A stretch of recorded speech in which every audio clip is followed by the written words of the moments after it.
एक बार तालियां हो जाएं जोरदार, जितने भी फैन क्लब यहाँ मौजूद हैं। और सनी पाजी, बताना चाहूँगा आपको कि पूरे हिंदुस्तान के कोने कोने से सब मीडिया के लोग यहाँ पर आए हुए हैं, पूरी दुनिया के लोग यहाँ एकत्रित हैं। वाकई बहुत गर्व और खुशी की बात है।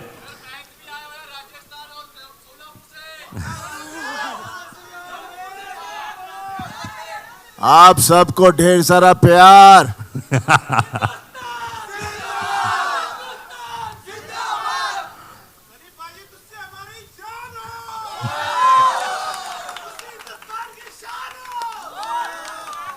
वो तो है, हिंदुस्तान की शान जरूर है, और दामाद है पाकिस्तान का, भूलिएगा मत।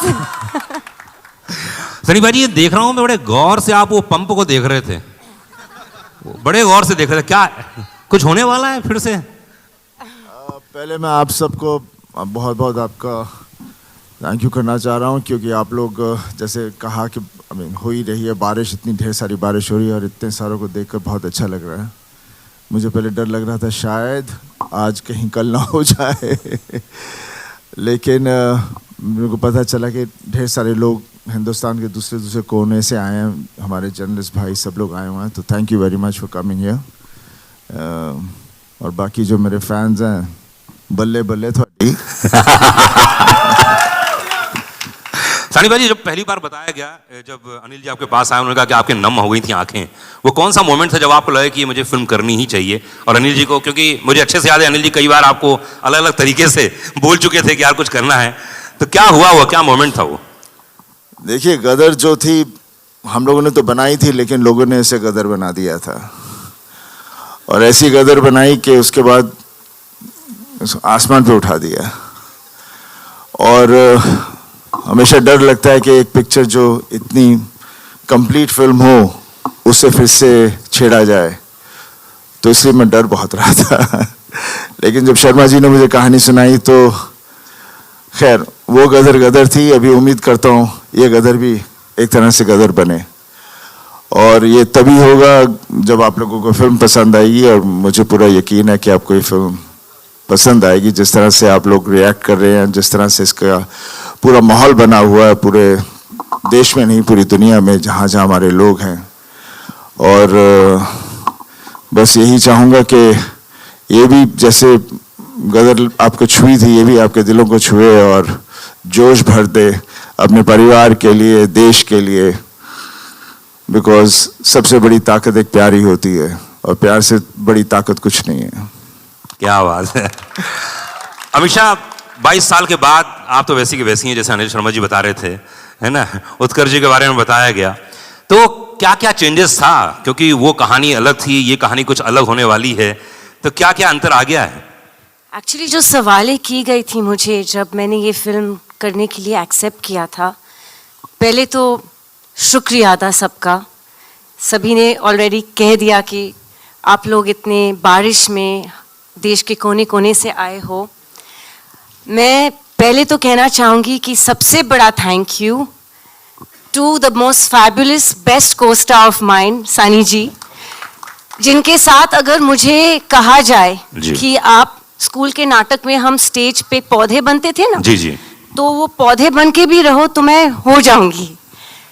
बट अनिल जी जब ने मुझे पहली गदर की कहानी सुनाई थी, जब नितिन कैनी ने मुझे अप्रोच किया था, तब बहुत से लोगों ने, और मैं उनका नाम नहीं लेना चाहूँगी, लेकिन बहुत जाने मानी हस्तियाँ थी फिल्म इंडस्ट्री के, बहुत बड़े लोग थे, बहुत बड़े जाने माने हस्तियाँ, सब ने कहा कि आप ये कैसे रोल करोगे और क्यों करोगे। सलमान खान के साथ मैं फिल्म कर रही थी, कॉलेज लड़की थी। अजय देवगन के साथ फिल्म कर रही थी, वो मेरे प्रोफेसर थे, मैं स्टूडेंट थी, वहाँ भी कॉलेज स्टूडेंट थी। ऋतिक के साथ दो फिल्में कर रही थी, कहो ना प्यार है और आप मुझे लगने लगे, मैं कॉलेज स्टूडेंट थी।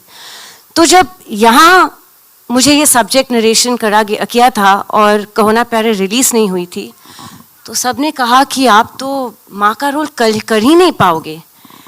तो मुझे चैलेंजेस बहुत अच्छे लगते हैं। इंस्टेड ऑफ गेटिंग रिजेक्टेड, मैं एक चैलेंज को, एक चुनौती को out of my comfort zone जाके अपनाना चाहती हूँ। And I had faith because I knew कि मेरे डायरेक्टर जो है, ही इज़ ब्रिलियंट। एंड इतनी खूबसूरत प्रेम कहानी शायद ना कभी लिखी थी और ना लिखेंगे कोई भी। तो मुझे हाँ करना ही था। यस, बहुत मुश्किल था, लेकिन अनिल जी पेशेंटली मेरे साथ बैठते थे लुक पे, हर चीज़ पे, कि तब मैं कैसे थोड़ी मैच्योर कॉलेज स्टूडेंट नहीं लगूं, थोड़ी एक माँ का रोल जैसे मैं लग जाऊं एक माँ। उन्होंने 6 महीने मेरे साथ लगातार डायलॉग्स पे, लुक पे, दिन रात हम लोग 12-12 घंटे बैठते थे।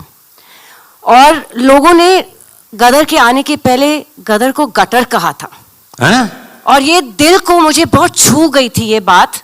और मैंने बोला डिजेक्शन नहीं, ये मैं ज़्यादा मेहनत करूँगी। जब गदर 2 की बात आई तो फिर से वही सवाल उठे कि dude, have you seen yourself on Instagram? You know, lazy लम्हे की लड़की अब कैसे गदर करेगी? How will she play a mother of a 20+ year boy? मैंने बोला फिर से वही सेम सवाल, फिर से वही चुनौती, मुझे करना ही है। Again thanks to my director, my fabulous makeup team, Jaivan ji, Pooja ji and Rocky who worked on my costumes. हम 20-20 घंटे लुक टेस्ट करते रहे और हम तस्वीरें भेजते थे अनिल जी को।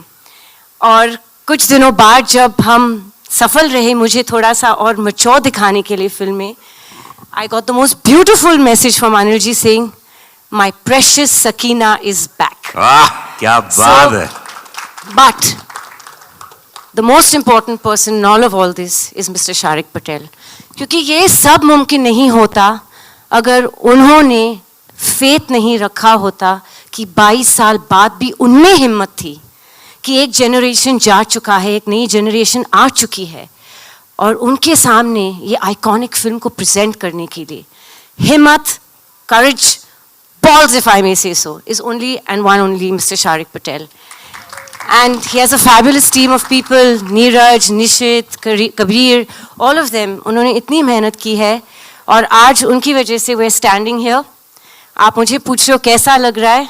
Actually, जैसे सनी जी के आंसू निकले हैं तो मेरे भी निकल रहे हैं। बस मैं थोड़ा सा स्कैर हूँ, मेकअप खराब हो जाएगा। एक बार अनिल शर्मा जी की आप इतनी तारीफ कर रही हैं लगातार और हर बात, तो एक ऐसी बात बताइए यूनिक जो किसी को नहीं मालूम है, जो फिल्म सेट पे आपने महसूस की, वो कमाल की बात। ये बिना साबुन के हाथ धोते रहते। मैं बताओ कैसे? अरे अमीशा जी देखिए, सकीना मैडम करते रहते और करते रहते, और ये उनका तकिया कलाम है। अच्छा। और इस बारी पालमपुर में जब हम लोग पहले स्केच में शूटिंग कर रहे थे तो उनको बड़ा फॉग का पसंद है, तो कट टेक ओके ये करो वो करो सुनने ही नहीं मिलता, फॉग फॉग फॉग। और उसके बावजूद बोलते थे मैं VFX में और फॉग ऐड करूँगा। तो लेकिन ही इज़ अ परफेक्शनिस्ट। हमारे बीच में बाप बेटी का रिश्ता है, हम बहुत फाइट करते हैं। क्यों? बस ये मुझे नाराज करते रहते हैं। ये और मैं इनसे फाइट करती रहती हूँ। मैं इंस्टाग्राम पे ब्लॉक करती हूँ, उनको व्हाट्सएप पे ब्लॉक करती हूँ, फिर अनब्लॉक करती हूँ। ये हमारा रिश्ता है। And the most beautiful part is कि उत्कर्ष को फिल्म में मैं लाई थी और मैं हमेशा अनिल जी को बोलती हूँ कि आपके दोनों बच्चे इतने खूबसूरत है कि अगर सकीना और तारा की बेटी भी होती तो आप अपनी बेटी दे दीजिए मुझे। तो Utkarsh is a really lovely boy. I have to बताना चाह रही हूँ कि ये एक फैमिली फिल्म है। और बस मैं 2 मिनट लूँगी क्योंकि मुझे बकबक करने की आदत है। एक बहुत हसीन हादसा हुआ था जब गदर 2 प्लान नहीं हुई थी। हमारे ऑफिस में एक कास्टिंग एजेंट आए थे और उन्होंने एक बहुत गुड लुकिंग लड़के की तस्वीर मेरे बिजनेस पार्टनर कुणाल जी जो बैठे, मेरे बेस्ट फ्रेंड, उनके सामने और मेरे सामने एक तस्वीर रख दी थी और मेरी तस्वीर उनके साथ, और बोले मैम यहाँ से एक प्रोड्यूसर है और ये लड़के के साथ आपको कास्ट करना चाह रहे। तो 10 मिनट में ये तस्वीर देख रही हूँ, मैं बोल रही हूँ लड़का तो बहुत खूबसूरत है लेकिन इसका नाम क्या है? बोले उत्कर्ष शर्मा है। मेरा हाय राम, ये तो मेरा बेटा है। तो हम लोग की ट्यूनिंग ही ऐसी है, हम लोग सेट पे भी एक फ्रेंड्स की तरह रहते हैं। हमें भी, हमारे बीच में भी माँ बेटे का रिश्ते के जैसे ही पंगे होते, but that chemistry showing on screen. And जैसे तारा सकीना एक दूसरे की धड़कन है, दिलो दिमाग दूसरे के बगैर चलती नहीं है, दीवाने एक दूसरे के, हम अपने जीते के भी दीवाने हैं। And he is fabulous in the film, so make sure you all give him lots of love. क्या बात है। शारिक पटेल साहब के बारे में बात की, अनिल शर्मा जी के बारे में बात की। Anil Sharma ji please come on the stage, एक बार फिर से आइए। अब इतनी हमेशा इतनी तारीफ कर रही हैं तो कुछ देख लो आप जो हाथ साफ करते हैं है ना, वो क्या अंदाज़े बयां है, ये मैं बहुत सुन चुका हूँ मार्केट में। एक्चुअली सनी जी कम बातें करते, मुझे मेकअप करना पड़ता है। आई नो, मैं देख रहा हूँ, आपने बोला ना कि आपको मालूम है बकबक करती हूँ ज्यादा। क्या बात है। अनिल हाँ जी जी बोलिए। अनिल जी देखिए, अभी तो ये जैसे सकीना जी ने आपकी इतनी तारीफ कर दी, जी मतलब क्या बात है, नसीब वाले हैं भाई आप। अब हैं, बिल्कुल हैं। अब इनके संग काम करके आदमी नसीब वाला हो ही जाता है ना। दो नसीब, एक तो सुमन जी का आशीर्वाद इनके साथ बना हुआ है, इनकी जी। धर्मपत्नी का, है ना, वो बहुत जरूरी इंपॉर्टेंट है लाइफ में। वो तो ट्रैफिक में फंसी हुई है, पहुंच ही नहीं पाई सर है। आशीर्वाद पहुंच गया ना, नसीब समझो ये इंपॉर्टेंट है लाइफ में, आशीर्वाद पहुंच जाए बीवी का बस, हाँ। है ना। मुझे आप बताइए कि देखिए 22 साल पहले फिल्म आई थी, आज के नए यंगस्टर्स आ गए हैं, उनको कनेक्ट करना जी ये अपने आप में बहुत ही एक यूनिक काम हो गया है, क्योंकि उस कहानी को जो प्रेम कथा थी एक नई कहानी के रूप में लेके आना, ये कैसे आपने मैनेज किया? देखो क्या है, वक्त बदलता है लेकिन दिल वही रहता है जी इंसान अंदर से वही रहता है। माता पिता रहते हैं, पुत्र पुत्र रहता है, पत्नी पत्नी रहती है, इमोशन सेम रहते हैं। वक्त के साथ सिर्फ लिबास बदलता है और कुछ नहीं बदलता। थोड़ी सी टेक्निक शूट करने के तरीके बदल सकते हैं लेकिन बाकी कुछ नहीं बदलता। तो गदर 2 जो थी, गदर 1 जो थी, तारा सकीना और जीते की कहानी थी और उस कहानी को आगे बढ़ाना था, तारा सकीना की उस कहानी को, उस परिवार की कहानी को।